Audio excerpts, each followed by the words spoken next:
તો મિત્રો આપણે આવી ગયા છીએ દ્વારિકામાં આવેલા રૂક્ષ્મણીજીના મંદિરે। તમે જોઈ શકો છો મિત્રો, આપણે રૂક્ષ્મણીજીના દર્શન કરી લીધા છે। હવે આપણે જઈ રહ્યા છીએ બેટ દ્વારકા તરફ। તો આપણે ઓલરેડી બેટ દ્વારકામાં એન્ટ્રી લઈ લીધી છે। તો તમે જોઈ શકો છો કેટલું પબ્લિક છે,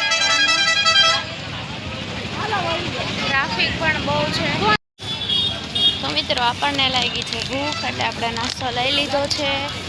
બેટ દ્વારકામાં આવીને આપણે પહોંચી ગયા છીએ દ્વારિકામાં સોનાની નગરી જોવા માટે। તો તમે જોઈ શકો છો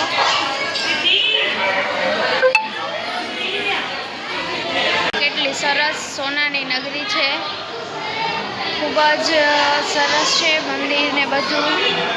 અહીંનો વ્યૂ પણ બહુ મસ્ત છે। તો તમને બતાવીશું અહીંયા કૃષ્ણ ભગવાનનો જ્યારથી જન્મ થયો ત્યારથી બધી જ માહિતી અહીંયા મળી રહેવાની છે।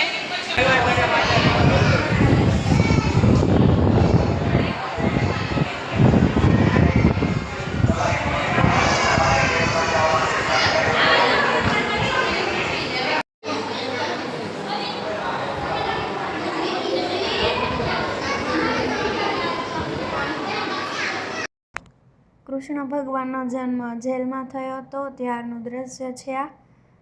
જો મિત્રો, આપણા લડ્ડુ ગોપાલ ટોપલામાં સૂતા છે। તો કોમેન્ટ બોક્સમાં મિત્રો જરૂરથી જણાવજો તમને પણ સોનાની નગરી કેવી લાગી। તો ટાટા, બાય બાય, જય શ્રી કૃષ્ણ।